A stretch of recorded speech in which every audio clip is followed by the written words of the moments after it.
एक मिनिट पूर्ण होऊ द्या ना. आम्ही अर्थसंकल्पीय अधिवेशनाचा पहिला दिवस. एक मिनिट. हे असं आम्हाला असंच झालं पाहिजे, असं कसं होईल? आपण पुरवणी मागण्या मांडणारच आहोत. आपण एक अत्यंत महत्वाचा विषय आहे तो आपल्या सभागृहाचं लक्ष. सभागृह आता 2-4 दिवस चालणार आहे. मी अध्यक्ष महोदय, या राज्यातील जवळपास 80-82 हजार आशा वर्कर आणि गटप्रवर्तक 1.25 महिना झाला अध्यक्ष महोदय आंदोलन करतायत. 1.25 महिना झाला. तुम्ही मागच्या वेळेस जून 2023 मध्ये 1,500ची वाढ केली आणि आता 1.5 महिन्यापासून या बिचाऱ्यांचा 7,000 रुपयाचा. अध्यक्ष महोदय एक मिनिट पूर्ण होऊ द्या ना. आम्ही अर्थसंकल्पीय अधिवेशनाचा पहिला दिवस.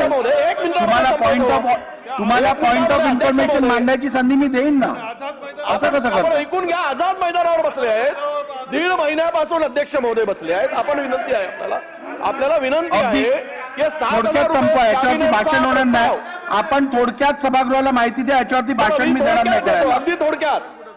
आझाद मैदानावर अध्यक्ष महोदय, माननीय मुख्यमंत्री महोदय ते 1.5 महिन्यापासून बसलेले, घरदार सोडून बसलेले आहेत. आपल्याला विनंती आहे कॅबिनेट पुढे जाण्यासाठी डिपार्टमेंटचा प्रस्ताव 7,000 रुपये वाढीचा तयार आहे. मग का महिनाभर ते सगळे ऊन ताण घरदार सोडून सगळ्या महिला तिकडे आहेत. त्यांची काळजी महाराष्ट्राने घ्यायची नाही का? आणि त्यांची मागणी जास्त मागणी आहे. इतर राज्याच्या तुलनेत त्यांनी जे आंदोलन पुकारलं आहे त्यामध्ये आपल्याला विनंती आहे की तो कॅबिनेटमध्ये प्रस्ताव आणा आणि 7,000 रुपयाची वाढ आहे ती तरी करून घ्या. अध्यक्ष महोदय, आज पहिलाच दिवस आहे आणि आज एक मुद्दा इथं उपस्थित केलाय. मी सभागृहाला सांगू इच्छितो, राज्याच्या मुख्यमंत्र्यांनी स्वतः त्यांना अनेकदा वेळ दिला, अनेकदा चर्चा केली.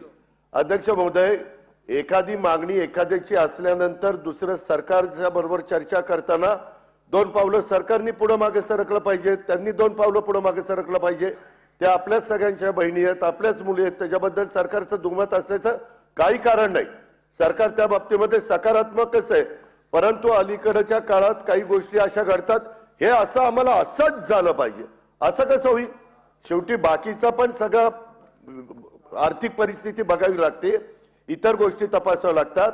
मी पुन्हा आज विरोधी पक्ष नेत्यांनी मुद्दा काढलेला असल्यामुळं मी सभागृहाच्या माध्यमातून राज्यातल्या आशा वर्करला पण सांगू इच्छितो आणि सगळ्यांना सांगू इच्छितो, आम्ही तुमच्या बाबतीत सकारात्मक आहोत. आपण त्या ठिकाणी चर्चेला या, थोडं पुढं मागं व्हा, आपण विषय संपून टाकू, ही मुख्यमंत्र्यांची भूमिका आहे.